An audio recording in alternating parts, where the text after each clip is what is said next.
So in the last video, we explored the rate law in pretty good detail. We talked about the importance of the order of a reaction, and we talked about the importance of the rate constant. So let's go ahead and use the same reaction where we had nitrogen plus 3 equivalents of hydrogen becoming 2 NH3s. And we said that the rate law for this reaction is the rate equals the rate constant times the concentration of nitrogen to some power, we'll call it A here, and the concentration of hydrogen to a different power, B. Okay? Experimentally, we want to be able to figure out a way where we can figure out what A and B are and then calculate what the rate constant is. So to have a complete rate law, we need to know the orders of the reaction with respect to each reactant, and we also need to know a value for the rate constant. Okay, and there are a number of ways to do this, but really kind of like the most universally accepted and easily accessible is known as the method of initial rates. Okay, it's known as the method of initial rates because we are measuring the rate of a reaction at the very, very beginning. Right, so we mix together a certain amount of our two reactants and we monitor that rate, the rate of the reaction at the very, very beginning. So it's a place in the reaction where we have the most control on concentrations. Okay, so what I'm showing here is a table of data, right? These are 3 different experiments that we did. So experiment 1, experiment 2, and experiment 3. And we measured the rate of the reaction for each of these combinations of nitrogen and hydrogen. And from this experimental data, we're going to be able to determine the complete rate law, including orders with respect to nitrogen and hydrogen, and the value of the rate constant. Okay, so the trick to this is basically comparing the rate law of 2 different reactions. So what we're going to do is we're going to take the rate law for the first reaction divided by the rate law for the second reaction. Okay, so in this case, the rate law is, right, so the rate of the first reaction is 300 divided by 1200.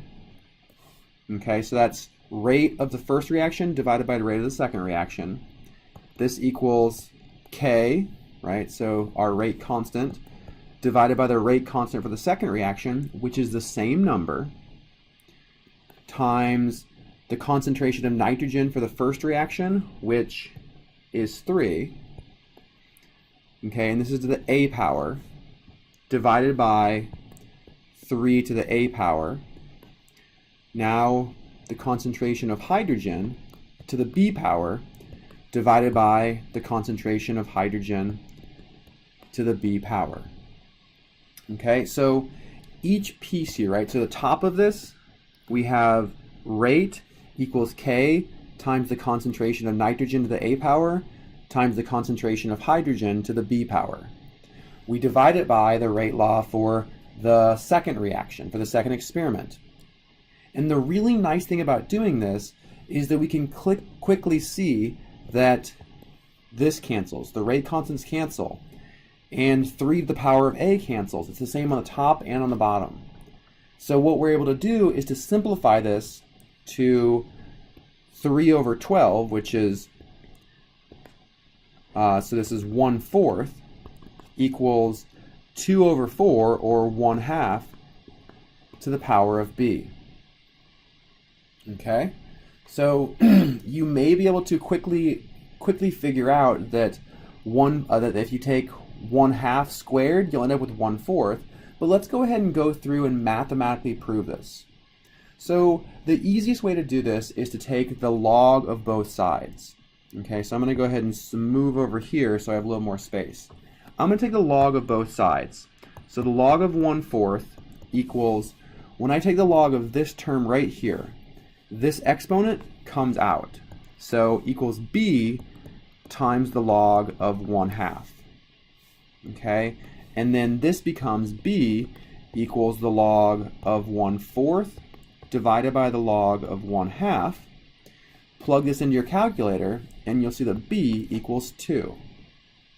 Okay, so this works really nicely because we're able to cancel out so many terms and be left with a mathematical expression with only one unknown. Okay, using the rules of logarithmic functions, we can solve for b and figure out that b is 2. So up here, b is equal to 2. We can do the same thing comparing reactions 2 and reactions 3, because in this case, the concentration of hydrogen is the same, so we're going to see that that term cancels out, and we'll be able to determine A, because the concentration of nitrogen is different in the two reactions. So let's go ahead and do this. Okay, I'll change colors here, so we'll go on purple. So we're going to do the rate of the second reaction divided by the rate law of the third reaction. So I have 1200 divided by 2400 equals the rate constant divided by the rate constant. Okay, I have the concentration of nitrogen to the A power divided by the concentration of nitrogen to the A power times the concentration of hydrogen, the concentration of hydrogen, which is 4 to the B divided by 4 to the B. And we see here that our rate constants cancel and 4 to the power of B cancels, giving us 1/2 equals 1/2 to the power of A. So in this case, it's pretty clear that A equals 1. So in our rate law, A equals 1. We now know the order with respect to nitrogen and the order with respect to hydrogen. So the last step is to solve for the rate constant. Okay, and this is really straightforward. Pick any one of the reactions, either reaction 1, reaction 2, or reaction 3. Pick any of them and plug the values into the rate law that includes what we now know is 1 for the order of nitrogen and 2 for the order of hydrogen. So I'm just going to pick the first reaction here. Okay, actually I'll pick the third one because I can see it. So our new rate law, rate equals K times the concentration of nitrogen to the first power, the concentration of hydrogen to the second power. Okay, my rate is 2400. And I'm going to be careful with units here now. So this is molar per minute, right? Did you notice up here, the rate is molar per minute? So this equals the rate constant times the concentration of nitrogen, which is 6 molar.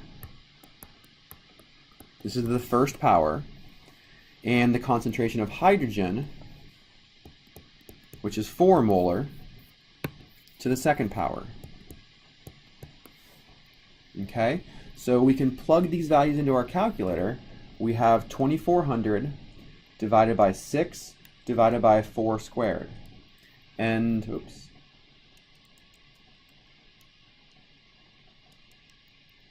and we're going to see that our rate constant is equal to 25.